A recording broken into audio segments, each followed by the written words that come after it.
All right, Justin, we're getting right into this. Screw the introduction, screw the pregame show. Bruins, Panthers. The Bruins, the best team in the regular season in the history of the NHL.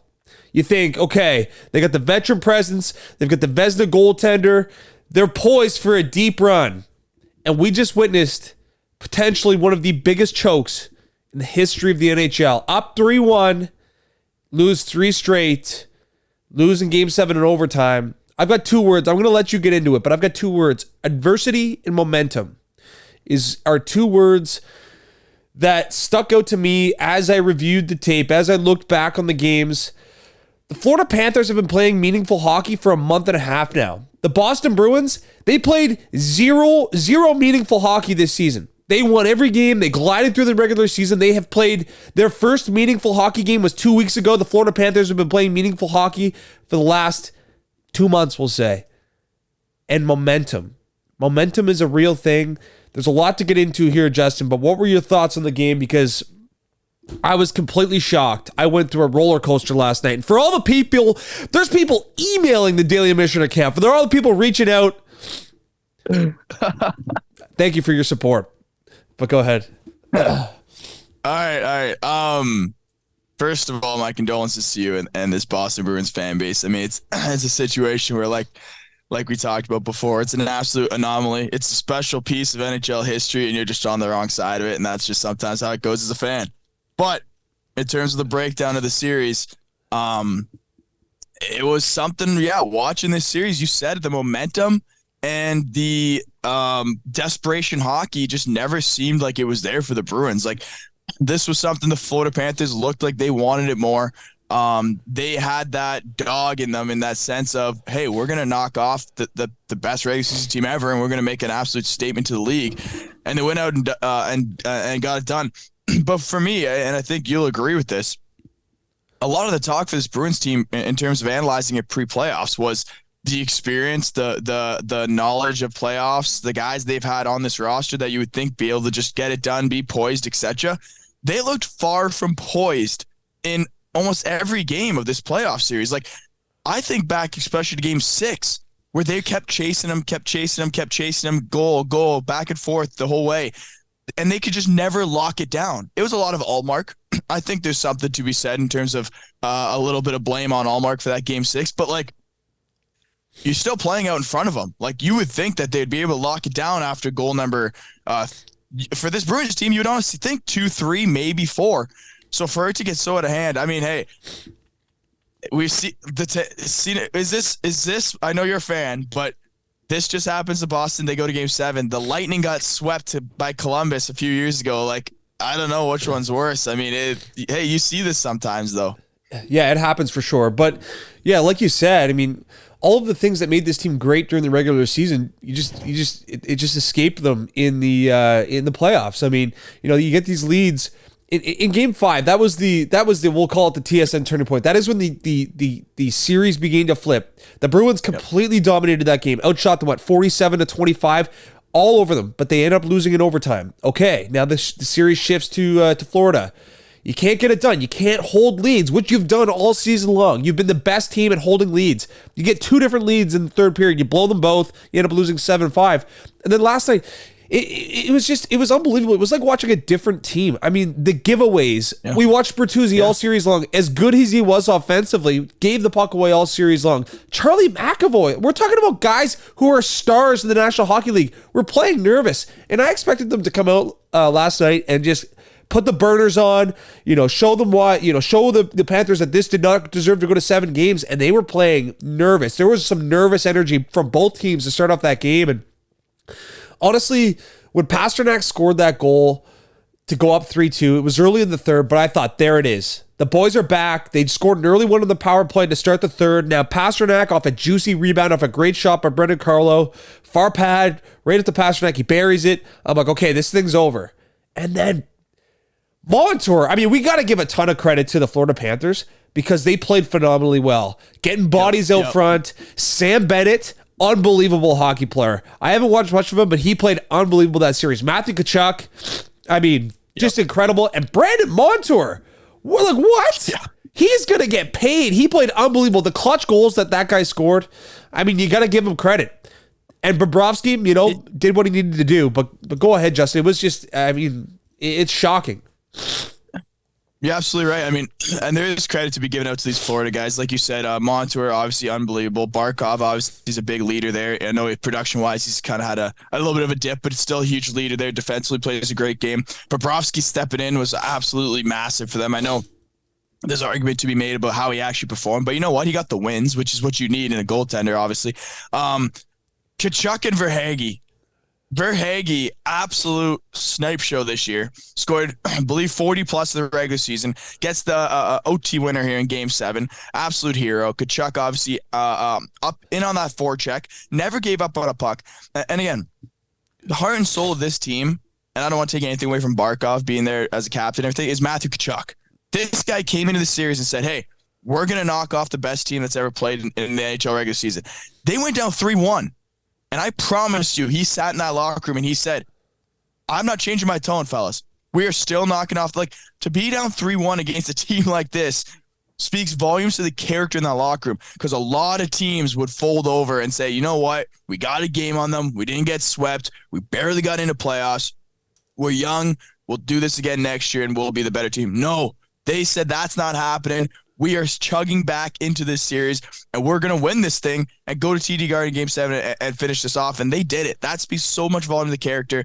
So you got to give a lot of credit to the Panthers. But, yeah, I mean, I don't know if there's anything to finish on here with the Bruins. What do you, I guess, quickly, what are your thoughts on maybe Bergeron, Krejci, those guys, and maybe the future, or what you think for that going forward? Yeah, I think the window of opportunity for the Boston Bruins, it really does depend on the return of Patrice Bergeron, and I think David Krejci should hang them up, and I hate saying that because he's had an illustrious career. He's been so phenomenal for the Bruins. He was injured, it looked like, and he's lost a half step with his speed, and obviously the goal was huge, but it was a one-timer. Anyway, I didn't love what I saw from David Krejci. I don't know his injuries, and I know that Patrice Bergeron was playing with a herniated disc, which is just what you expect out of that guy. He's an absolute warrior. But I think that this team could come back and make some noise if they decide that they've got another window at a one more year type deal. But yeah, I hope to see them back. But I will close this argument by saying, not this argument, but this breakdown of this series isn't this why we love sports as a fan? I'm watching that game, and the emotions that I felt. They go down 2 goals. I'm nervous. I'm not panicking, but I'm feeling a little bit of nerves. The goals that they score, the big goals, I mean, the Bertuzzi tip and the Pasternak goal, I'm going bananas. I'm standing up, and I think my whole entire neighborhood could hear me screaming. And then just the overtime angst, the anxiety, it's just, that's why we love sports. That's why we love watching. Win or lose, it's the emotions, it's the ups and the downs, it's the intrigue. It's just it was a phenomenal series, and congrats to the Florida Panthers. I mean, they shocked the world, and what else can you say? I mean, it's going to go down as a huge choke by the Boston Bruins, but you got to give a lot of credit to the Florida Panthers. And I mean, now they go on and take on the Toronto Maple Leafs, who are over the curse. They get it done in Game 6. They go down and to Tampa Bay, and after Game 5, the pressure starts to build. But man, I thought Ilya Samsonov was incredible during that game. Both goaltenders played very well, and how fitting was hometown Toronto kid John Tavares ending it in overtime. The Leafs break the curse. Absolutely, and it's something that's honestly crazy to think about. We're talking about round 1 of the playoffs, and the city of Toronto is going absolutely lunatic in the streets, like up on the light posts, climbing on cars. They're doing the whole championship charade, and they won round 1. Again, I understand why, but hey, we got a lot to go here now, and now they get the Panthers matchup. So I mean, we'll get into that, but that we saw what the Panthers could do. So, anyways, Leafs win it. Had to be John Tavares. The boy in the pajama Leafs pajamas signs in Toronto, breaks the streak for the New York Islanders, people forget, and then breaks the streak for the Toronto Maple Leafs. And that's what we looked for with these Leafs, and that's what the whole debate was. Are they mature enough with this core? Do they have the experience? Do they have the guys that could win playoff hockey? You have it with Tavares. You have it Ryan O'Reilly. Matthews shows up at a great Game 7 with a big goal. Ryan O'Reilly played out of his mind in this series. Like, what? And Samsonov, like you said, 30-plus saves. Like, this is a team. We talked about it. We both agreed it. We both had the Leafs winning this round. This is a different team in terms of the mentality, the aggressor you see. They want to win this. They wanted to win this round one. Like that, there's no way around it. You're naive if you don't believe that they absolutely know how massive this round one was going to be. And they knew what they were doing when they were going after it, but it's still a team that wants to win more. And this Tampa Bay Lightning team, honestly, a lot of kudos to them for the pushback they gave, the fight that they have. These guys have played almost 100 games for almost 4 or 5 seasons. And to be down 3-1 again and say to themselves, we're not giving up. They win game. They push the series 3-2. They go to OT in Game 6. Like a lot of credit there. That I guess you could kind of say that dynasty it ended here. Obviously, I mean round one. I mean, you got to shout outs. You have to give Stamkos, Braden Point, Hedman, unbelievable. Kucherov, unbelievable, and Vasilevsky. I mean, 1 goal against through regulation. The OT winner goes off a foot. He did everything he could, obviously, for them, and I mean, what do you can't win forever. It's just the matter of the fact you can't win forever.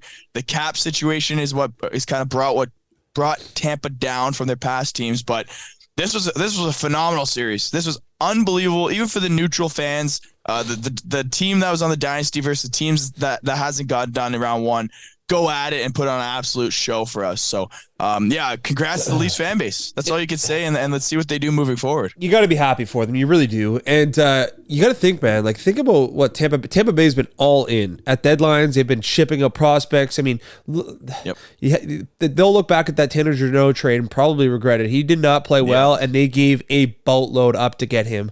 So we'll see. This could be a little bit of a regression for the Tampa Bay Lightning. Do we expect them to be a top 3 team in the Atlantic with those hungry teams in Buffalo, Ottawa, and Detroit going to get better and older? We'll see. Like you said, this does seem like it's the end of the dynasty.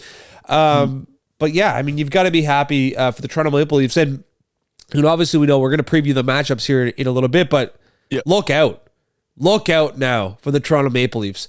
That is the one you need to get over. Now they're going to be playing with some confidence. Now we might see a little bit more loose, a little bit more of the high-flying Leafs that you see during the regular seasons, the high-powered offense, the stars really shining. So look out for the Toronto Maple Leafs now. It's going to be exciting. But let's move on to this next series. The Carolina Hurricanes are moving on to the second round, which I think is a little disappointing as a fan, just due to the fact that they're so banged up. They're a skeleton of a team that they are during the regular season. Obviously, without Teravainen, without Svechnikov, we didn't see much of Pacioretty. We've gone on about it. But Carolina gives Frederik Andersen the nod. He stops 33 of 34. Sorokin was dialed in as well. He made 39 saves, I think, at a 41. They ended up losing in overtime on a Paul Stastny goal. Kind of a shaky one there, but I think if you're an Islanders fan, you got to be disappointed here. You had to take advantage of a banged-up Carolina team, and I'm not sure. I think this could be the end of the road for Carolina as well, just due to the fact we've got a big Game 7 tonight, who I think will move on and take care of Carolina. But how'd you feel about this series, Justin?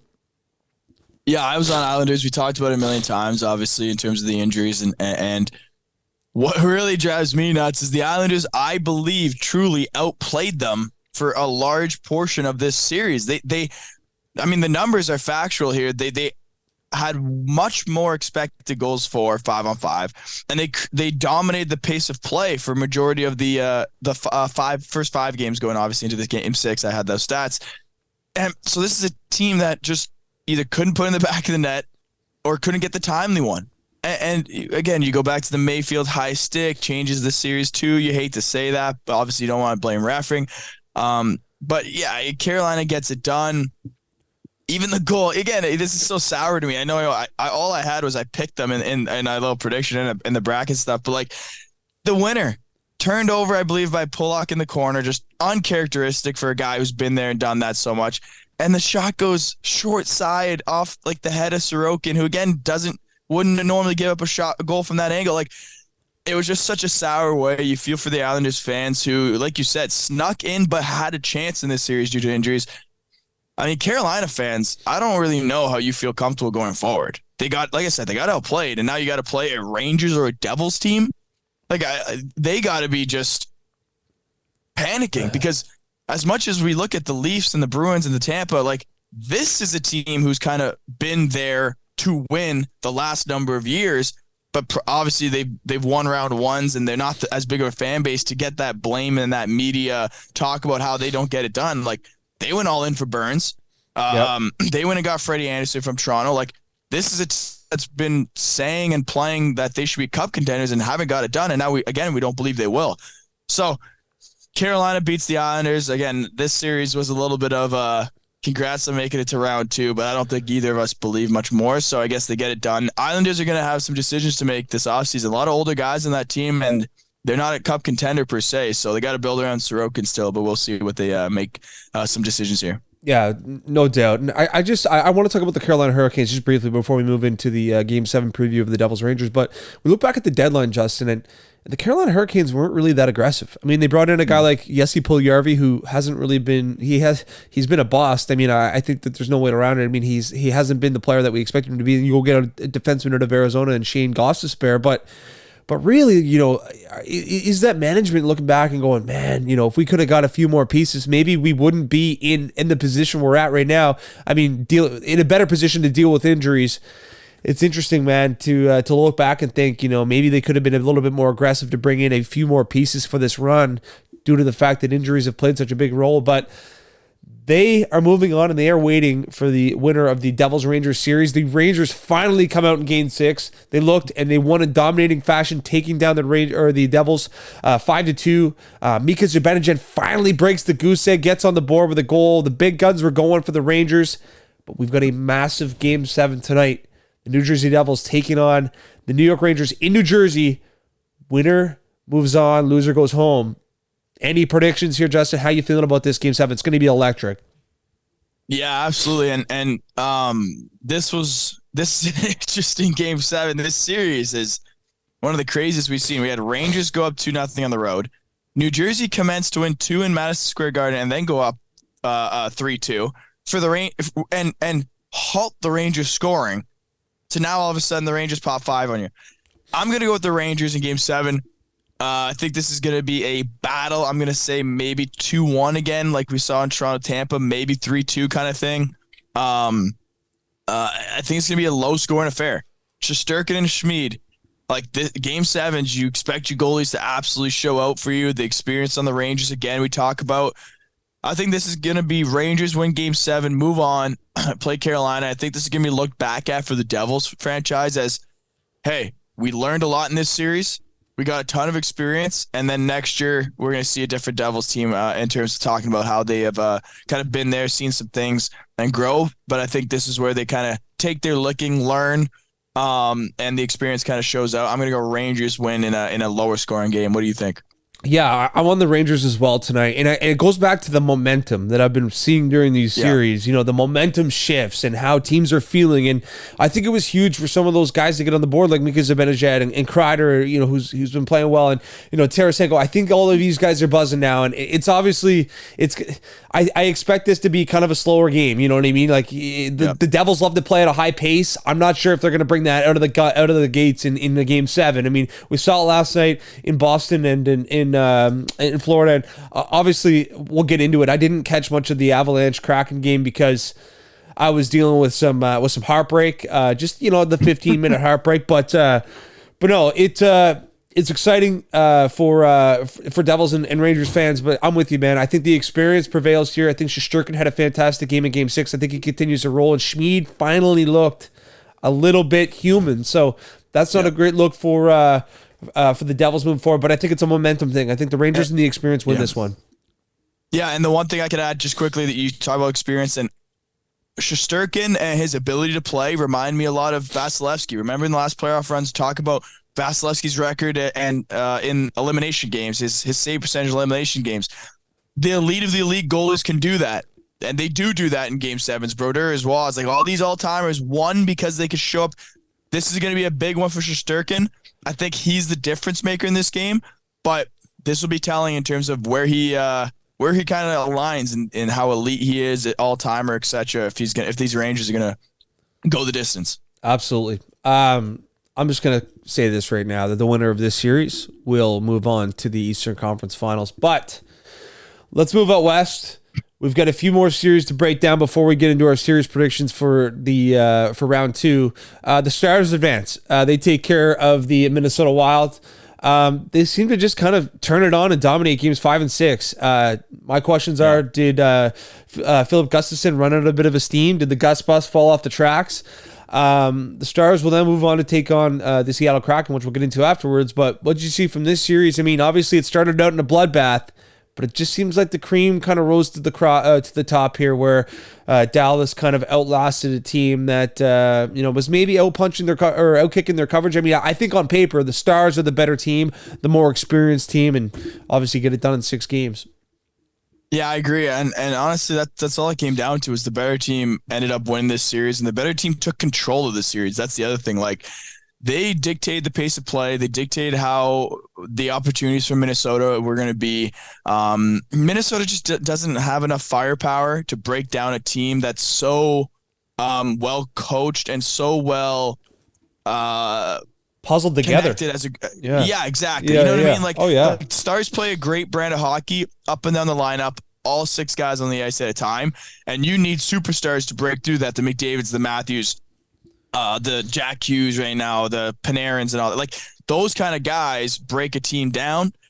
I know Kaprizov's in Minnesota. That's about I don't it. think he has enough. Exactly. I don't think he has enough around him to relentlessly beat down a team to be able to push your team over the top and win a 7-game series. And that's what is so great about NHL playoffs in the 7-game series is the better team is going to prevail most of the time, and that's what happen. That's just the simple nature of this series. So good for Dallas. Obviously, a lot of experience there with a lot of young guys mixed in. So it's nice to see this team having some success early, and we'll see what they do move forward. Absolutely. The Edmonton Oilers, they're out. They win Game 6 in Los Angeles. That was a roller coaster of a game. I won't lie. I mean, back and forth. McDavid was out. Draisaitl was out. This Klim Kostin character just playing super well for Edmonton, but obviously, I mean, we got to talk about the Stuart Skinner muffin. They're up 4-3, and he just puts it on the tape of the LA Kings player, and obviously, Yamamoto plays hero. The Oilers are moving on. Anything out of this game? It was a roller coaster of a series, a fantastic round 1 series, and a lot of credit to Los Angeles Kings. I mean, they didn't roll over. They're a really good hockey team, and they will be for the foreseeable future. I think they've got a lot of nice cornerstone pieces there.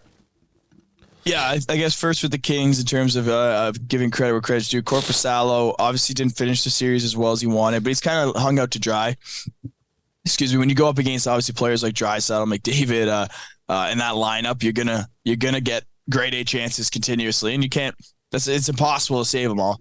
Yep. But Kopitar, Doughty, all these guys, like, this is a core that's leading a young team. Like this you could kind of say they're ahead of schedule in a sense due to their core group being so well experienced and so capable of getting the job done and bringing everyone else around them up and be better.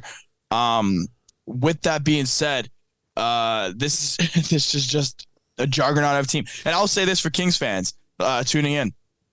You are probably the second or third best team in the West. It's just you got matched up with the Oilers in the first round. Like, this could have easily been the conference finals to me. I would take the Kings probably over the Avs right now, probably over Seattle, definitely over the Wild, over the Jets, and honestly, I can see them beating Dallas Stars in a 7-game series, and I could arguably see them beating Vegas in a 7-game series. So this is just a situation for Kings fans where it's you got that matchup round 1, and that's just how the playoff format goes. But we're going to get into round 2 stuff for the Oilers, but Kostin, obviously great to see. He's a younger guy, got moved from the Blues. Great production in the regular season, just didn't play a ton of games, so I think that's why it's a little bit of a coming out party, but unbelievable shot on the kid. Absolute missile on his snapper wrister there. So, Desharnais and Nurse kind of floated there and didn't cost the Oilers all too much, so that's nice to see as well. Going to need that moving forward, but I mean, this isn't too much of a. We're both on Oilers anyways, right? 6 games. I think you had it right on the money. Yeah, we're bullish on the Oilers, and I think we'll continue to be bullish on the Oilers. But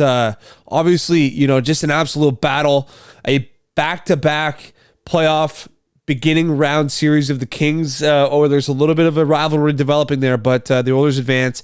And then finally, last night, Game 7, the Avalanche and the Kraken. And this is, if the Bruins would have moved on, I think this shocker would have been talked about a bit more. But just due to the fact of the monumental collapse of the Boston Bruins, not many people are talking about how much of an upset this is. The second year of the expansion of the Seattle Kraken go in and take down the reigning Stanley Cup champions. But first, I want to get into this. The Jordan Eberle hit on Andrew Cogliano. I'm just, oh my God, I'm a little bit disappointed with the player safety and George Peros. This guy, Andrew Cogliano's got a fractured neck. He obviously is not going to be playing for weeks, and just no discipline for a guy like Jordan Eberle. And I understand that he's he's not a dangerous offender or a repeat offender, but still, don't you got to discipline that with at least a game? Oh, at least a game. Honestly, a game's probably right on, because I guess you could use the argument it wasn't intentional. Eberle doesn't play that kind of style. He's never shown that he plays that style, but a guy fractures his neck. He's out indefinitely, honestly, and don't know when he's going to be able to play again. If ever. A guy like that, a guy of that age, yeah. 100%. And Eberle just steps into Game 7. That to me is crazy. I think one game would have been perfect because, hey, you out Game 7. That's a big penalty. That's a big loss for Seattle. But if Seattle moves on, they get him back for the next. That seems about right. But for them to not even look, I don't even know if this is normal, but it came out that there's a statement that this isn't going to be looked at. It just was so baffling that doesn't get checked out at least. So, yeah, insane. Hopefully he recovers well and he's able to come back and do his thing. So, that was insane. It's crazy. Only two. It's crazy. There's only 2-minute penalty. It's crazy. It really is to me. And but yeah, you got to give the credit to the Kraken. Their big, mean defense and their depth. There's no superstars that jump off the page. Obviously this Matty Beniers kid's going to be phenomenal, but he's not a bona fide superstar in the NHL right now. And they just get it done with depth, and they wear down the Avalanche. And I think there was just no depth in Colorado. There's no substance to that lineup outside of the Nathan McKinnon and Mikko Rantanens. We talked about it at last episode. They just struggled to get production from the the bottom of their lineup. And no Nichushkin actually, that was a big loss after 2 games. No Landy. Oh, clearly, yeah, no Landy and it was a story of the Avalanche, not being the same team they were last year and running into a team that is just hungry. Yeah, and you can't ignore Kadri was on this team last year. Absolutely, well, that's a 90-point player. So you lose Kadri, Landeskog, and Nichushkin all in this round 1. Yeah, it's not the same team. It's crazy. Yeah, but to even not get past round 1, still under expectation, obviously. Definitely. Okay, let's move into the series coming up. Obviously, what a phenomenal round 1. Just in terms of content, in terms of a viewing experience, unbelievable. The NHL was producing some serious content. So let's start off with the headlining series. The Toronto Maple Leafs will take on the Florida Panthers. Both teams riding some serious confidence. One team's just broken a 19-year curse, and one team has just beat the best regular season team in the history of the NHL. Who do you like in this series? Yeah, I'm going to go with the Toronto Maple Leafs. I'm back and forth on how many games I want to take them. I took them in 5 games against Tampa. Obviously, you went 6. I'm going to take them in 5 games against Florida Panthers. And 2 quick reasons why. Florida Panthers had all the motivation they possibly could have in the world to have a historic upset, and they almost went out in 5. Let's not forget they were down 3-1. Couple bounces go the wrong way. You're losing that series in 5. And this Toronto team, we said it. The floodgates are open now. The pressure has been lifted. Anything here is just money in the pocket for them. And that's the difference, I believe. I believe that the Leafs getting past round 1 for them is just the beginning in their minds and takes the pressure off. Whereas Florida had no pressure in round 1, and now it's, oh my God, we just knocked off the best team ever. We have to be for real here and show something. And there's other things, obviously, goalie matchup, superstar talent. The Leafs are the better team. There's no way around it. Leafs are by far the better team. I'm going to go Leafs in 5. Wouldn't be shocked if this is a sweep. Okay. Just not trusting the adversity and the momentum that we just saw the Panthers beat the Bruins with. I'm on the Leafs as well. I think the Leafs do win this series. I'm going to go in 6 games. I think the Panthers at some point do get a couple, whether it's game 1, just to kind of give the Leafs a bit of a shock in the system. But I do like the Panthers to win a couple games in this. But I think the Leafs are the better team, and I mean, how dangerous can this team be now that they're out of the first round? So I'll take the Leafs in 6 games. Let's move on to the Hurricanes and the winner of the Devils-Rangers series. I'll start things off, Justin. I'm on the winner of the Devils and Rangers series in 6 games as well. I do think that Carolina, they've got that heart and the soul and the Rod Brendamore. They'll grab a couple. Actually, you know what? I'm going to say 5 games. 5 games for the Devils and Rangers, whoever wins that series. Do you have a pick for the Devils-Rangers? Who do you think's winning it? Yeah, we went. We're both on the Rangers tonight. Okay, Rangers. So I'll just say, so we'll say Rangers in 5. Okay, Rangers in 5. Yeah, yep. Staying on Rangers. I like Rangers in 5 a lot. You know what? Yeah, I was kind of looking at that. I was looking at the 5-6, whether or not I trusted the goaltending for Carolina. But you know what? Until Devils put in the hottest young goalie they had, they couldn't win a game. So I think I'm going to be on your same side. No, I will go I'm gonna go Rangers at 4. And sweep. I don't love it. But we're gonna go sweep. So you see if the Bruins come out here. If they get past the game 7, they face a lot of adversity in round 1. And I'm gonna say they kind of roll forward. We're both on the same thing though. We're both thinking the same page. Yeah, so. Absolutely. It just seems like it seems like too when teams go to these Eastern Conference Finals and they in these Stanley Cup runs, there's usually a round where they kind of get hot and they can take care of a team in 4 or 5 games. So I think we're feeling that as well. We get the Stars Kraken here.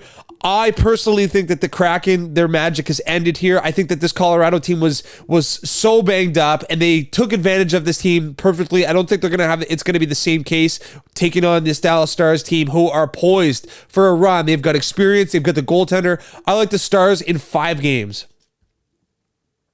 And I agree. And just quickly and it'll go into this as well. And it's what you kind of said. For anyone listening right now saying, oh my God, these guys have no series going to 6 games or more, like we have 1 right now. There's a lot to do with matchups in the NHL. It's very seriously a matter of how this works. Like the Devils and Rangers match up a lot different than Carolina Rangers. We just saw it Edmonton, LA. Like that's a big part of this. And with that being said, Stars Kraken, I'm going to go 6. I'm on Dallas. I think the Kraken do have the depth to push this game or 2 extra. Grubauer is playing out of his mind, but Grubauer was playing out of his mind because it was the Avalanche. Like that isn't a joke. I know some fans might not believe that. That is a big factor. They let him go. He wanted to win that. He jumped in the air like they just won the cup when they beat him. Like that is a huge deal. So Stars in 6, you're on Stars in 5. We're the exact same right now through, and I know what's happening on this next series. Yeah, I'm gonna go Oilers in 6 in this one here. I think that the Golden Knights they'll win a couple, and whether that's at home, but I do think that they have a ton of skill up front. They've got their decor, but what I'm worried about with this Vegas Golden Knights team is their goaltender. I mean, I'm not sure if both goaltenders are very unproven, but I like the Oilers. I think their superstars take over. I think they're going to get hot here. I think the Oilers are, if the Leafs and Oilers are on a crash course, I think that all Canadian fans and just the hockey world, that would be the perfect final, but I'm going to go Oilers in 6. Yeah, I'm going to go, and I agree with everything you're saying. I'm going to go Edmonton Oilers in 5 games.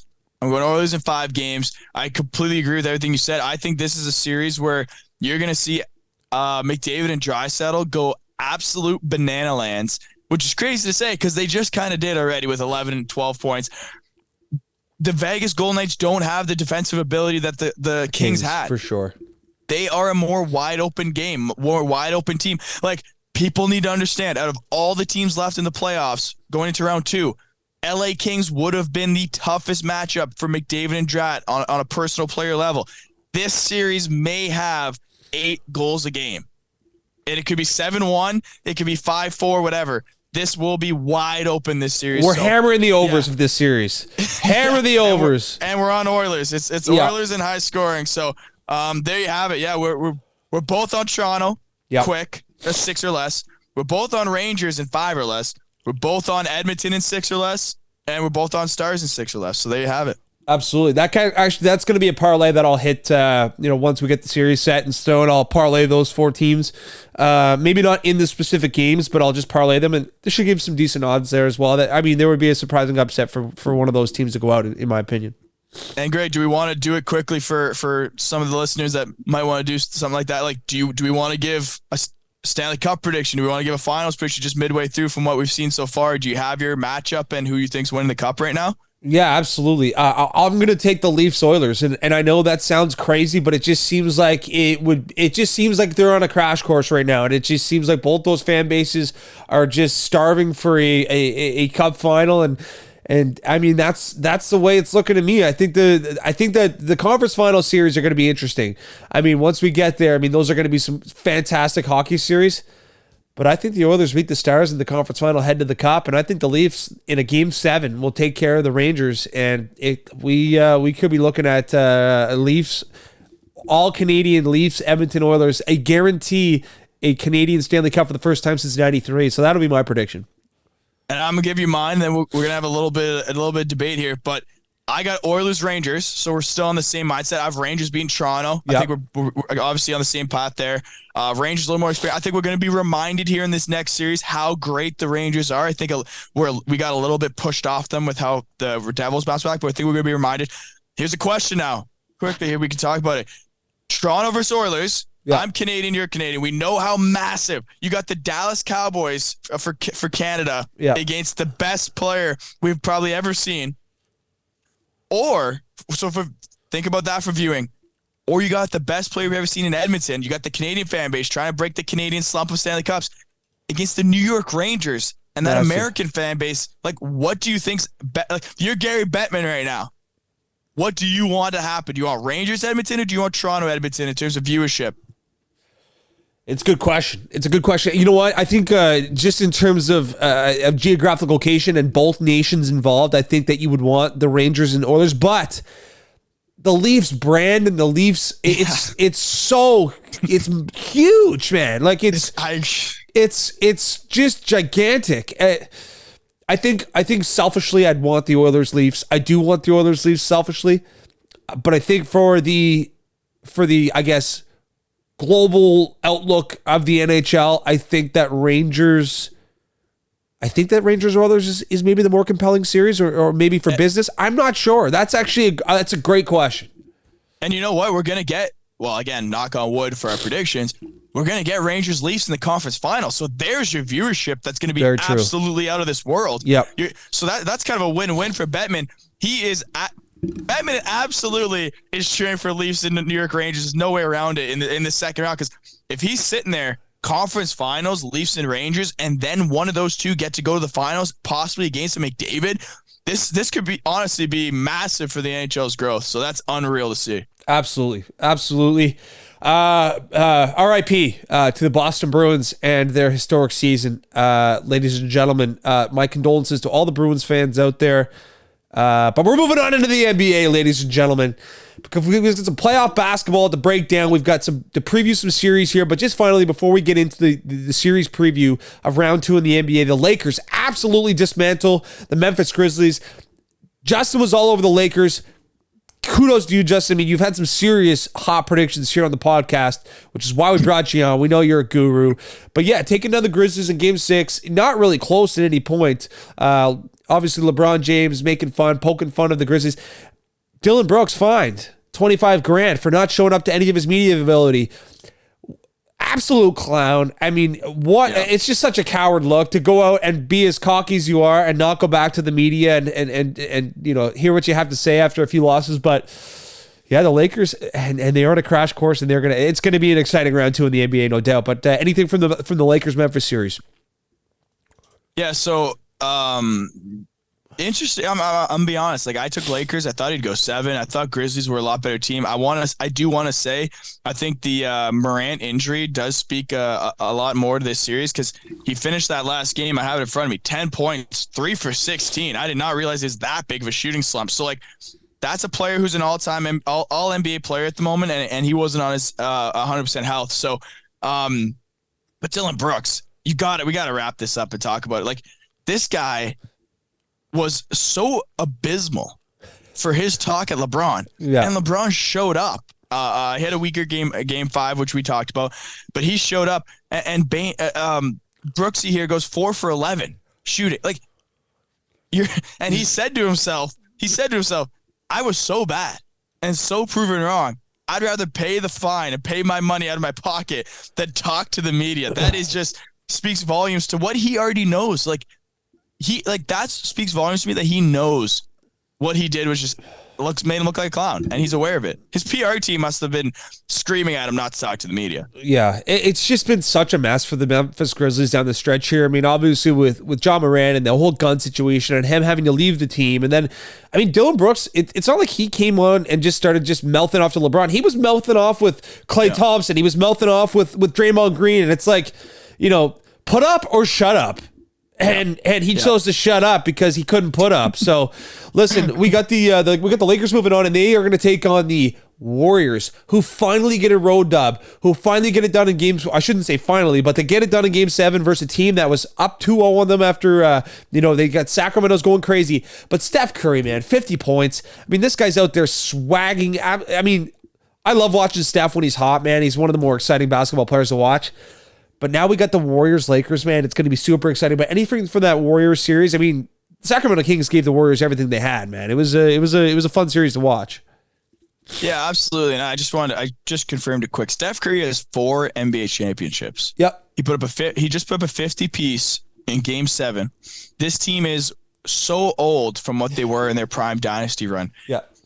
Is it safe to say that because LeBron is in the league, because we've just watched LeBron for the last 20 years, are we disrespecting Steph a little bit in the GOAT conversation? Like, if Steph came along in maybe 5 years from now and 5 years removed from LeBron being in the league and this was his league, like 4 NBA championships, most 3-pointers ever made, unanimous MVP, NBA Finals MVPs, like the guy has all of it. Like, well, is he one championship away from LeBron? Like what point? Or is he just not there? Is he just not at the LeBron and MJ level? Like, again, this could be very speculative. Maybe it's just something you got to give him credit, but like this guy's done it all and he delivers for his team and carries them. It just feels like he doesn't even get close to the same treatment that we give LeBron, and probably rightfully so. I'm not saying he's LeBron, but is he a little bit disrespected, maybe not getting enough talk, even being top 5 all time or something like that? Yeah. Yeah, I see what you're saying here for sure. I mean, I don't think Steph gets enough love at all, and what it's kind of like the modern day Crosby Ovechkin argument, maybe too. Like, you got one guy who's just a phenomenal all around player, but then you got a guy who's just a phenomenal scorer. And like, where do they rank? They're both phenomenal players, but I think LeBron is just the all around guy, and just his ability to go to 9 straight championships and to take teams that maybe weren't as skilled. But Steph, you're right. I mean, I don't think he gets enough love. Like, he's just been such a dominant player and most 3-pointers ever. And he's really just, he's single-handedly transformed the game. I mean, how many more threes are being shot nowadays, and how much more onus do teams put on making sure they've got the 3-ball in the lineup? And it's really hard to say. I mean, those two, they're tough to compare just because they're just so different in regard to, how they play the game. LeBron's a better basketball player. I'm going to just come out and say that. Yeah. 100%. But I mean, in terms of like all time and being an all time great, I don't think that he's talked about enough of being in those conversations of really being a legacy of these last decade and a half of NBA basketball. Yeah, no, for sure. And we're not trying to get into a Curry LeBron debate. Maybe it's a midsummer thing we get into. So LeBron's top 2. Completely agree. I have an argument for him to be 1. I just think, hey, maybe Curry's got to be in that top 5 conversation, and maybe he's creeping in there. But this just the Warriors finished it against Sacramento. luckily, because I went at Sacramento going into playoffs, calling them frauds. We talked about it each pod here, and they finally get it done, beat them by 20. Curry with the 50 piece, and now we get, I know we're getting into it, but we might as well quickly talk because we just brought it up. Let's do it. Let's break it down. We got Golden State, Lakers. We got Curry, LeBron, possibly one last time to go to the West Conference playoffs. I mean, that's absolutely unreal for the neutral fans, for the diehard NBA fans. It's just perfect to see. Man, this is, I mean, yeah. Could you draw it up any better? We got Steph Curry, LeBron James, round 2. You got the Draymond Green, LeBron James relationship there where Draymond loves LeBron. I mean, and you got this Lakers team that's playing very well as well. I mean, you got Anthony Davis seems to, have figured it out. He seems to be healthy right now. And man, this is going to be a fun one. And I mean, let's go with predictions here. I'm going to take Golden State in 7 games. Yeah. I might just do it again for a little bit of our talking about it.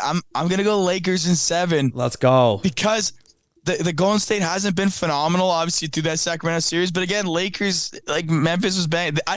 This is gonna be a tough one to pick. So yeah, we'll both go 7. If this goes game 7, we'll have a great one for viewing. So talk about friendly playoff road trips, just in regard to just for Golden State, now going to Sacramento, now going to Los Angeles. I mean, just keeping it within the state. Pretty crazy. It's huge, actually. Okay, we'll stay in the we'll stay in the Western Conference. We've got one game in the books. The Nuggets obviously knock off the Suns in game 1. How do you feel about this series? Is there any chance that the Suns could upset it? I'll give you my prediction. I'm taking the Suns in 7. Suns in 7, yeah. Suns in 7. How you feeling about this? Yeah, I think that's absolutely reasonable. Obviously the superstars are there. I've been heavy Nuggets. I talked about before. They hammered them game 1 or showed that they're the real deal. Jamal Murray is absolutely him. For multiple reasons, magnitude of reasons, both on and off the court. I'm talking everything. He is him. Yep. And I think that this Nuggets defense is so underrated. I don't think KD's fully healthy. He was banged up the whole way to the playoffs. Booker, KD, Chris Paul, Ayton, they didn't all play together. Like, I'm going to go Nuggets in 7. If it goes 7 again, we're going to have an absolute heater. But I think the Nuggets are underrated, even though they're the one team in the West. But again, it's hard to feel comfortable going up against a KD, Booker, Chris Paul lineup. So I think it's going to be a long series. I do. Yeah, absolutely. And we didn't really get to see the Suns face any adversity against the Clippers. I mean, obviously with all the injuries, I mean, it was kind of smooth sailing as soon as Kawhi left the series. Celtics, 76ers. And I know for a fact we're on different sides of this one. I'm taking the Celtics in 7, and you know what? I love it. I love the Celtics. I love their brand of basketball. Obviously, they're my only Boston team left in the playoffs, so I'm going Celtics in 7. I know Dave Portnoy is on Celtics in 4, but who you like? and not surprising at all. But hey, he was in your bandwagon there too, watching that Bruins game finish with a little bit of sulking. But for this Celtics 76ers matchup, there's one thing for an asterisk, and I hate it because I am all 76ers here. Made a video earlier on, Boston fans reaming down my throat here about how much better they are than the 76ers, but Joel Embiid's doubtful for game 1. This is a 10-point spread because of it. Like, I'm going to hope Embiid gets healthy. I'm going to hope he's able to play, even if it's the rest of the series after game 1. So I'm going to go 76ers in 7 because I was always 76ers. If he's healthy, I'm 76ers. So I'm going to bank on them giving him enough rest because they foresee that it will actually heal that injury. That's what I'm hoping for. I'm very optimistic, obviously. 76ers in 7 against your Boston in 7. All right. Well, we've got 3 7-game series predicted here. I don't think the Heat and Knicks are going 7 games. The Miami Heat have showed me already that when Jimmy Butler's cooking and these guys are moving and grooving, they're dangerous. These guys have the experience over the Knicks. I'm taking the Miami Heat in 5 games. I think they get that. I think they get this done quickly. Obviously, we saw the Knicks take care of Cleveland, but The Heat are just coming off in dominating fashion, taking down the number one team in the NBA. Oh, similar to the Florida Panthers, just dismantling the team that had the most points in the NBA. Now they're taking on a Knicks team, very inexperienced team that's happy to win one round. I'm going Heat in 5. I'm sorry, New York Knicks fans. Yeah. Yeah, and it's fair. It's hard to argue against Jimmy Butler right now. Game 1 showed out phenomenally as well. They got the win there. I'm not going to be on your side here again. So that's going to be 4 straight NBA series going to be at different sides. And we all took opposite sides of Game 7s. I'm going to go New York Knicks in 6. Yep. I don't think it goes Game 7. Two reasons for me. In the first series, New York Knicks got absolutely smoked by Cleveland Game 2. And everyone thought, okay, Knicks got their Game 1. But Cleveland showed up. This is where it's going. I think the Knicks are well coached. I think it's Thibodeau in there now. I can't remember. Yeah. Yep. And they adjust really well. And they were up in that game in the third quarter. So they showed they could play with them, but they adjust really well. And if Randall could get going and everything like that, he sat out Game 1 as well. He didn't play. So if he could get healthy, that's another piece that wasn't in that first game. And Jimmy Butler, I'm going to predict it slows down in terms of how off he can go. I don't think it's possible. It's nothing even against him. I'm going to go New York Knicks, pull it off in 6. I think they tie the series up in Game 2. And then they kind of take control there. It's still going to go 6, though. So I'm on Lakers in 7. You're on Gold State in 7. I'm on Nuggets in 7. You're on Suns. We are on the opposite side of Game 7 for 76ers Boston. I'm 76ers, you're Boston. And then you have Heat in 5, and I have New York Knicks in 6. So that's our NBA predictions right there going forward. I love it. It's going to be exciting. We've got round 2 of the NHL and NBA continuing to pull us along. And it's May 1st, by the way. I mean, happy May 1st to everybody. Already into the month of May. But it's time for the halftime show, Justin. Would you rather? I've got some would you rather questions for you. I'm not sure if you geared up any for the kid, but I've got 3 coming at you. Okay, perfect. So I'm starting things off here for you. Would you rather get a hole-in-one on hole 16 at the Waste Management, or get an albatross, a 2 on the par 5 second at Augusta? As much as I'd like to win a green jacket and the Augusta flag, I'm going to go with Waste Management. I'm taking my shirt off. I'm swinging it in the air, running down to that hole. That place is absolutely electric. So I'm going to go Waste Management hole-in-one. There's nothing like it. Oh, it's got to be the number one place to get a hole-in-one. And Tiger's got one there. You're automatically on the list with Tiger. And yeah, the albatross at hole 2 at Augusta. It doesn't really. Obviously, it's Louis Oosthuizen did it. I think 5-6 years ago, but it doesn't really cement into history, and it's not like you can absolutely celebrate like a lunatic. So I think you're on the money with that one. You got one for me? Yeah, I do. You got it here. Ready? Here we go. Yep. Baseball here. Okay, you're sitting front row for both here. Yep.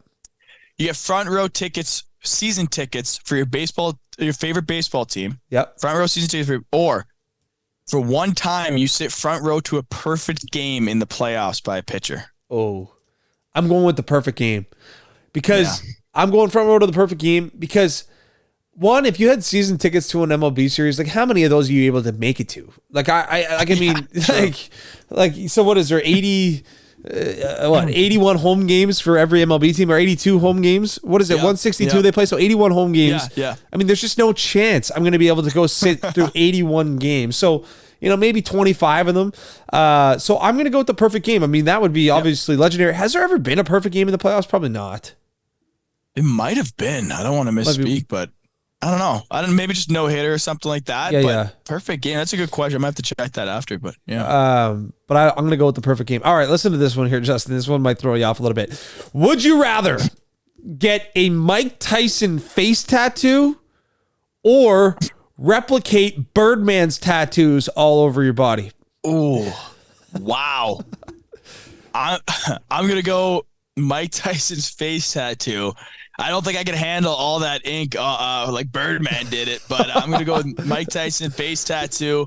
And you just got to roll with it. You have to lean into it. Yeah. That's all it's going to be. I think you got that one right. I mean, Birdman has a lot of ink going on there. So yeah, I think you got that one on there. Right. Yeah, let's go. I got 2 more for you. Okay. Right. You're the hero. Game 7 hero. Would you rather be the OT Game 7 goal scorer, or would you rather be the goalie that posted a Game 7 shutout? I'm the goal scorer. I've never really been a goaltender, and I don't really. I mean, obviously, it would be phenomenal to have a shutout, but I mean, the electricity that goes through your body after scoring a goal, especially, I mean, I'm not going to speak from experience. I've never scored a huge Game 7 goal, but I mean, the celebration, I mean, I'm probably pulling out something outrageous. Yeah. I'm grabbing ice. I'm jumping into the glass. I'm celebrating with the boys. It's got to be the goal for me. 100%. Yeah. And drinks are free for you for that night, by the way. Oh my, of course. And they're starting as soon as I step foot in the dressing room. All right. Would you rather be a 7-foot plus NBA player or a 300-pound plus NFL player? Wow. Life is difficult for both. I'm going to go 300-pound NFL player. I'm probably good at my job just by eating food for a living. True. So that's a big piece of it. And yeah, but moving around at 7 feet, what's tougher, just moving around at 7 feet or moving around at 300? I have no idea. I'm gonna go 300 as an NFL fan, I guess. But yeah, I think that's the right answer, because I think that more aspects of society have tailored towards somebody who is fairly obese. And not saying that an NFL player who's 200 pounds is like crazy obese. Like, they're still very athletic. They're still, but a 7-foot man, I mean, not much is really crafted towards you. I mean, you're having difficulties doing everything.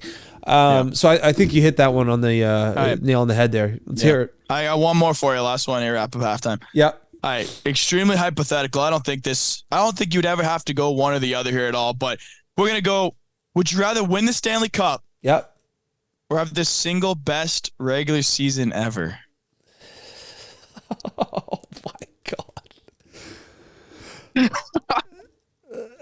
Okay, we're gonna move into quarter 3 here, folks. That's good, man. Oh man. All right. No, I mean all right, it's over. Oh man. All right, we're moving into quarter 3. That's adding salt to the wound. But that's insult to injury, folks. But yeah, we're going to move into quarter 3 here, folks. We're going to talk about the NFL draft. We'll recap some of the things that happened on day 2 and day 3. Maybe some fantasy impact players, some teams that, might have gotten a lot better. And then we'll look at some quarterbacks, running backs, receivers that may have an impact next year, that might, get some playing time. But just starting things off with your Eagles, man. From what I'm reading, they're crowned the winners of the draft. They had a fantastic draft, top to bottom. And they also trade for DeAndre Swift out of Detroit. I mean, do the rich get richer here? Like, are you excited for this Eagles season? Like, Eagles fans must be just ecstatic. And absolutely, it's going to be a different season. I haven't experienced this even when we won the Super Bowl, and even going into this year, we weren't like considered the favorite, like, at all. Like, we were, I think, to win the NFC, like to go to the Super Bowl, I think we were like 6th in the NFC. But this team crushed it. Howie Roseman, again, we talked about it before. He goes all in when it's time. He goes all in, and he did it with this draft. Jalen Carter, we talked about, was phenomenal pick at 9. We discussed that already. Nolan Smith as well, the Georgia linebacker, that just building around Georgia guys. Picks for me that stood out, just quickly break down this roster, is Keely Ringo. They got him in the 4th round, another Georgia product. Like, these guys, and Howie Roseman talked about it after the draft in an interview. How do you not want chemistry on your defense? And he talked about his locker room, how they've had phenomenal chemistry through these years, and that's what's kind of, he said he believes it's giving guys the floor to almost outproduce what they're expected because they're so comfortable. They have a great rapport with the guys beside them when they're going in the trenches. Keely Ringo is another Georgia product, a cornerback in the 4th round. We need the secondary help. That's a huge addition. If he could step in there, be comfortable, play across from Slay in that secondary, and help this Eagles team manage the losses we had because of salary cap issues this offseason. Love that pick. And then DeAndre Swift. DeAndre Swift trade is nothing but potential. And I know it's weird to say that he's been in the league, so it's not that kind of potential. It's, you didn't give that much for him, and you get a player who's proven that he could be an absolute game breaker, home run hitting running back, catches the ball really well, very shifty, very fast. He's been dealing with injuries, but we have Gainwell, we have Rashad Penny, we have Boston Scott in that backfield. Like, we can survive if DeAndre Swift is dealing with something. We have to rest and whatever, but whenever he's back in that lineup fully healthy, he is an absolute It's a game breaker, man. Blazing running game breaker. Yeah, like he is a huge piece to that defense. And this is 100% true. It's not disrespect to Miles Sanders. If DeAndre Swift is fully healthy, he is a better running back than Miles Sanders. So now you're giving Jalen Hurts in this offense, A.J. Brown, Devontae Smith, another year older for Devontae Smith, Jalen Brown, another year of development. This O-line is one of the best in the league. A better running back than we had last year? Like, that is crazy. Rashad Penny, when he's healthy, he's the most efficient running back in the league. He proved 2 years ago. Like, this offense somehow got better, and we had no cap space. It is absolutely insane what Howie Roseman was able to do, and he used the draft picks to load up the defense. That's what was so impressive, because we just assumed we're gonna sign Rashad Penny to a cheap deal, move forward with that, and hopefully him and Gainwell step up. Now you had Swift, and the depth of running backs amazing. So couldn't be more excited for this Eagles team. It will be an interesting season as a fan, being a favorite Eagles team, an expected Eagles team. We haven't had that in a little bit, but I couldn't be more excited for sure. But in terms of fantasy on this Eagles roster, you got to be all over Jalen Hurts. He's going to be a top 3 QB picked. Devontae Smith has to be one of the top wide receivers. You could probably get him later than you're going to get A.J. Brown, but I think he'll outproduce him. And you got to take a chance on Swift and Rashad Penny. You have to take Swift. And if you're looking at your last few rounds of the draft, take Gainwell, because if those two who've shown that they've get hurt, Penny's been hurt a lot, Swift's been hurt a lot, Gainwell will absolutely step in there and be phenomenal. So a lot of exciting things for this Eagles roster. Man, it's got to be. And look at that NFC. It's just wide open. I mean, outside of, San Francisco, who a lot of questions at quarterback. But I mean, if the Eagles, it just seems like it's going to run through Philadelphia right now. I mean, just in regard to, how strongly they drafted. And like you said, I mean, this DeAndre Swift and Rashad Penny, bringing these two backs with the loss of Miles Sanders. I mean, I think you would take Penny, a healthy Penny and a healthy DeAndre Swift over Miles Sanders all day long. I just want to talk about quickly, what the fuck were the Patriots doing drafting a kicker and a punter? Trading up to draft a kicker? I mean, this guy's not even like a crazy prospect. Like, Bill Belichick, man, I don't even know why I follow the Patriots draft, because I just shake my head sometimes. And I understand that Nick Folk's old, and but like, did that deserve a 4th round pick? Anyway, quickly, I can't say I sit here and scout the kickers enough to say this guy's worth it or not. But the only thing I could add to this is you used it's a 4th round pick. If he's a bust, which in a year or two he easily could be, because if they miss 4 kicks, they basically get cut nowadays in the NFL. So you're just gonna cut a 4th round pick and act like nobody's gonna remember that? Like, we'll see. It's definitely throwing some chips in, and then a punter in the 6th round. It's kind of pushing the chips in the table and saying, and like, how risky is that? Like, anyway, it blows my mind that the Patriots went that direction. But a couple cool moments here, Justin, before we get into maybe some quarterbacks, running backs, receivers that we think that might be able to make some impact. Deuce Vaughn, cool moment, running back. His old man is on the scouting staff and the management for the Cowboys. They draft him. Obviously, he wasn't aware that the Cowboys were leaning in that direction to take him. So, nice surprise in the war room.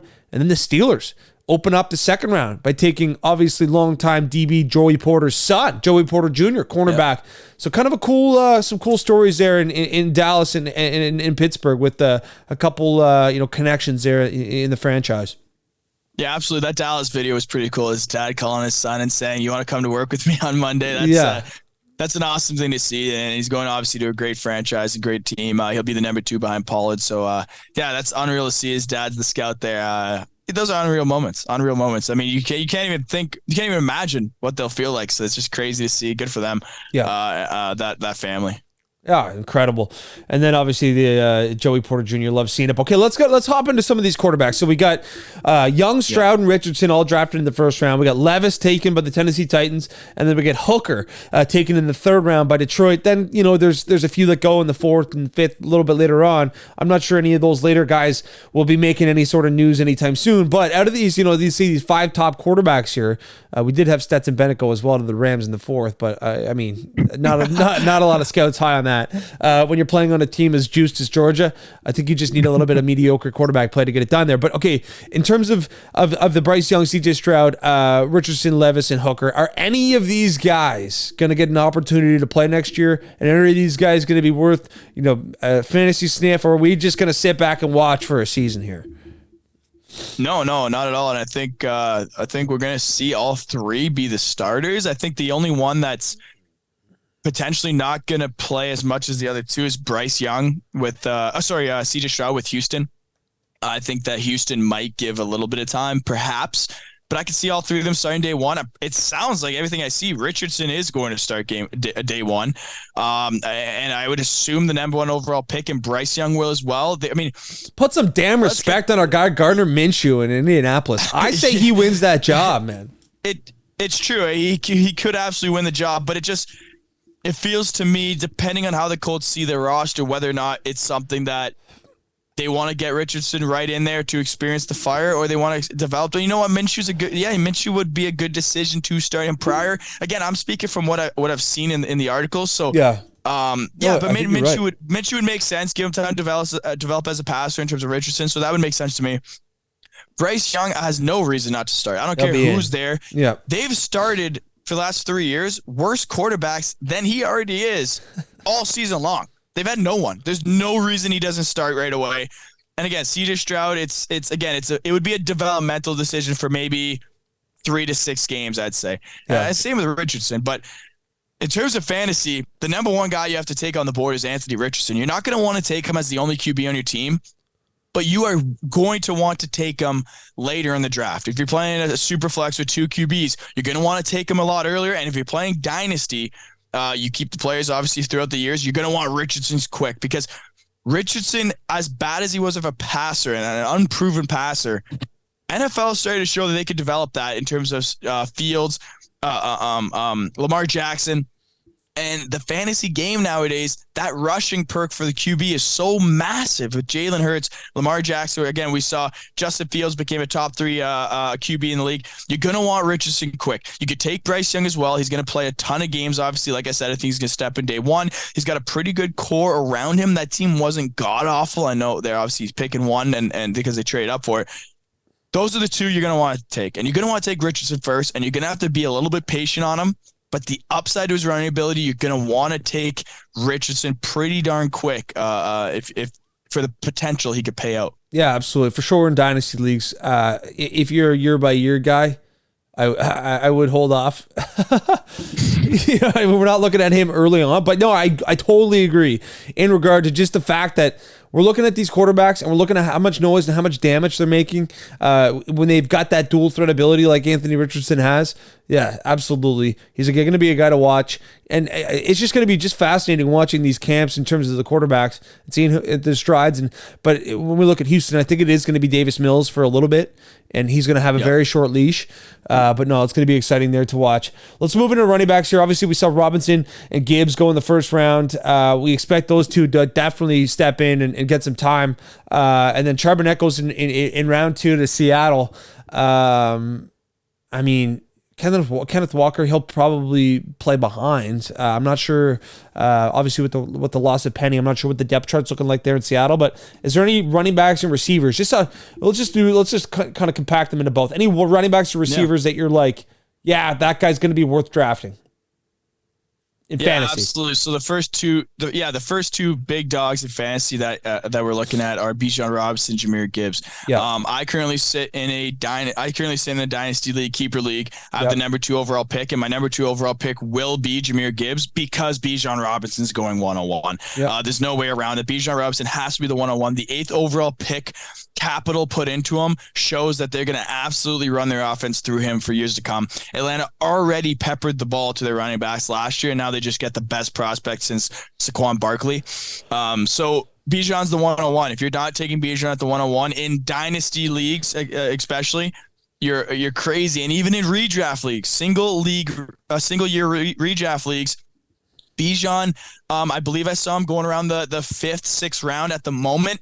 I promise you, by the time the draft comes around and we're drafted for fantasy leagues, that's going to be probably top 3 rounds, maybe round 4. He will be it. Breece Hall showed last year before he got hurt. He was becoming an absolute fantasy stud. You're going to want to take Bijan quick. Jahmyr Gibbs is going to be a little bit different. He's going to look a lot more like a Travis Etienne. So you're going to be comfortable getting him later, and it might be something where you're more confident taking him and letting a Bijan go early in the draft, if that's how your draft works out for maybe what you need at the time. And Jahmyr Gibbs will be a good running back, but you're probably going to have to wait 4 to 6 weeks for him to really become that stud. But he's probably going to be worth the wait. He really will be. We saw Kenneth Walker go later in the draft than Jahmyr Gibbs, obviously by far. Jahmyr went 12, which was insane capital, and they moved Swift. But Kenneth Walker stepped in and became a top 4 running back in fantasy last year. So feel comfortable taking Jahmyr Gibbs. For wide receivers, Smith and Jigma on Seattle would be a really good pick. That core of Metcalf, Lockett, and Smith and Jigma, I think they're going to run in Jigma out of the slot a little bit more. Lockett Metcalf will go outside, and that gives Geno a dump-off option that's absolutely electric. Geno Smith. So he's a name. And for me, Quentin Johnson. This one was interesting to the Chargers. Everyone's going to say, oh, yeah, they have Keenan Allen, they have Mike Williams. Those guys get hurt a lot. Yes, they do. Keenan's older. If one of them get hurt, Justin Herbert proved last fantasy season, any receiver that's getting balls, like, that has to be in the game because he's got to throw to someone, is going to be fantasy relevant. We saw it with Palmer and we saw it with Carter last year. Yep. Quentin Johnson, with his talent level, huge, and the injuries that happen, he could be an absolute steal in fantasies because you're going to get him late in single years, and he's a good dynasty pick. And the last one for me is Dalton Kincaid. He went to Buffalo, man, tight end. We're getting to tight end a little bit here. That's a spot there. Dawson Knox would do a lot of the blocking, but he hasn't proven that he could be a game-breaking receiving tight end. And Kincaid is that type. I could see them running Dawson Knox on a lot of blocking assignments, and Kincaid could take off down the field and be more of the receiving one. Maybe not again. Maybe not a first 6 weeks kind of fantasy player that is a plug-and-play guy. But Dalton Kincaid, second half of the fantasy season and moving forward, could be absolutely phenomenal in the future for Josh Allen to have that extra piece. Yeah, I like it. And just finally, too, I'll throw in Jordan Addison from Minnesota. Yeah. A lot of scouts loved his tape, loved his ability. Obviously, Adam Thielen has left. He's gone to Carolina. And now you got Justin Jefferson, who will get all of the attention from the secondary and from top corners. So you got a guy like Jordan Addison could make an impact. We know Kirk likes to throw. So potentially another guy that could be in the mix there as well. But obviously the NFL is far away. We've got a lot more to get into in regard to NHL, NBA. But it was fun to kind of have that little brief week of let's dive back into the NFL quickly here before we shove it off onto the back burner for a few more months. Just finally here in quarter 4, Justin, let's get into the MLB. Let's get into the PGA Tour. Obviously, we talked about it last episode. We're not fully involved in the MLB yet, but the Padres-Giants do play a 2-game series in Mexico. The Padres do win both. There was an 11 home run game. But what I love about these international games, Justin, I've talked about it in the past, is that the globalization of sports, especially these North American sports, is just so key. And it's just so phenomenal to see. We're seeing it just across all of the leagues, kind of sniffing out certain points in time in the regular season to go to these foreign countries and put on a show. I thought they did a great job, but yeah, man, it's just fun to see them, explore these international markets and really, put on the product that they do. Yeah, I agree. I think it's a great decision. NFL does it. The NFL had a draft pick in Germany, so MLB making the same moves, I think makes perfect sense. And MLB arguably has one of the bigger international fan bases. Obviously, baseball is pretty worldwide, so that's great to see them make the move to go to different places like that. And they got a great game, so good for them. Yeah, no, absolutely. And then we got Bryce Harper for the Philadelphia Phillies, going to be returning this week. So obviously, we saw the magic they were able to cook up last year for a run. So that's exciting for Phillies fans. Justin, I did want to bring this up. Have you seen the Los Angeles Angels home run hat? Dude, no, I have not. This thing is absolutely ridiculous. It is like an empire's lid. It's like, do you know what? Or an emperor. An emperor is the way to put it. So, do you know what I'm talking about? It's like this long. I'm gonna see if I can find it here. Yeah, I'm pulling it up here. Yeah, just look up the Los Angeles Angels. That's insane. That thing is insane that they just put that on them right after they hit home run. But it's got to be electric. It's got to be one of the more fun traditions, I guess, in the MLB right now. Is we see it with the Jays, with the Blazer. I might have to look through and see which teams are doing it and what they're kind of doing, because obviously the Jays Blazers is exciting, but that Emperor lid is just unreal. That is unbelievable, and that's what you loved as like fan base. That's what makes it fun. Like a guy hits a home run, you got to watch the dugout put on a hat like that is sick. Like I love when the Jays do it with the Blazer. I think that's a pretty clean little celebration. So this makes sense. That's unreal. Ohtani's rocking it more than anyone. That's hilarious. Yeah. Or is it just Ohtani's?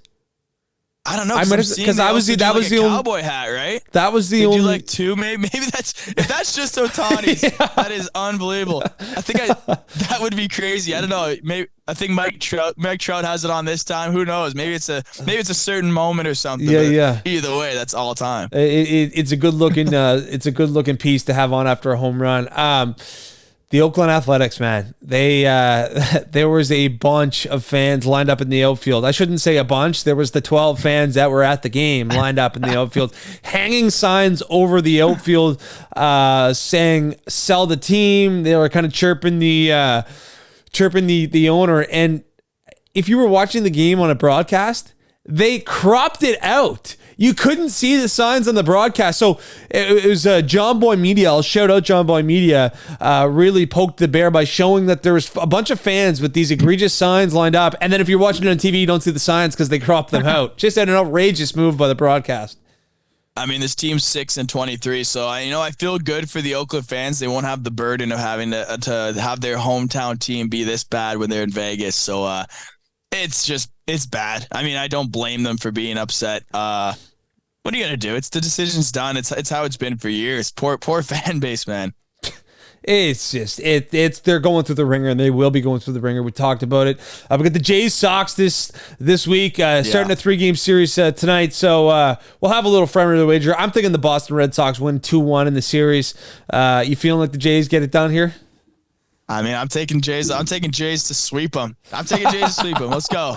Jays are sweeping them. We got Barrios on the mound tonight, so we'll see what that guy brings. He's either a gas can or he's lights out. Just finally, too, in the golf world, Justin with a huge pick. We gave out 5 picks this week. We got Jack Archer in the mix, kind of giving out some golf picks, but Justin with a plus 800 Tony Finau. It was really a John Rahm, Tony Finau versus the rest of the field. Yeah. But John Rahm shoots a 10 under on the third round to kind of get back in the mix. But Tony goes and wins the thing. Happy for him, wearing green on Sunday. His wife was anyways for his mother-in-law. Man, you got to be happy for a guy like Tony Finau. Even from the Full Swing on Netflix, he's just such a great character. His 6th win on the PGA Tour, his 4th win in the last 10 months. That ties John Rahm for the most in the PGA Tour. So congrats to Tony Finau getting it done in Mexico. Yeah, awesome to see him and Ram go at it, shooting that low numbers in the low 20s. Those are crazy to see. Ram went -10 one round. Yeah. So good for Finau. Finau's having a great year. He's won a couple times. He's performing well, but we got Wells Fargo Championship May 4th, and this is a great field, man. We got another tournament now with a great field, so this will be absolutely electric. We'll have to send some more predictions in for this one, and this will be a great tournament. We're going to have to follow this one a lot more because this has got a good group of guys in this. It's going to be competitive. Yeah, all of the elevated events, obviously huge events on the PGA Tour. This has got a $20 million purse, so the winner will get around $4 million. So it's going to be a huge event this week at Quail Hollow as well. Quail Hollow, obviously, when you think Quail Hollow, you think Rory McIlroy. I'm not saying that he's going to come out and win this thing, but he obviously loves the track in Quail Hollow. Quail Hollow's hosted a few major championships in the past. But watch on social media for our picks because we'll give out about 6 outright bets to put some money on. Justin, anything finally for the fans before we get out of here? Yeah, just touched on that. I mean, I gave you I gave you John Ram for the Masters. I gave you Tony Finau last weekend. So get on the bus here. Just quickly with the Quail Hollow for you. If you were teeing off on hole 1, it's a par 4. 524 yards. What are you shooting on that first hole? 524-yard par 4. Well, you'd consider that a bogey as a win. I mean, that's typically the length of a par 5 for most amateurs. A shorter par 5. I mean, you're hitting driver 3-wood, and you're hoping you're up by the green, and then you hope you can get up and down for par, or if not a 5. I think a 6 is reasonable. 7, you're obviously rattled, but yeah, man. So I'd be rattled with a 7 probably. Yeah, that's how it's gonna go. But no, listen, everybody, thanks for listening. Make sure you go 5-star the episode on Spotify or on iTunes or on Apple Podcasts, wherever you're listening. Make sure you're following along on all the socials. Make sure you're engaging with the post. Give us a like. Give us a comment on the post. But guys, everybody, have a fantastic week. We'll be back on Friday. It's been a pleasure. Well done, Justin.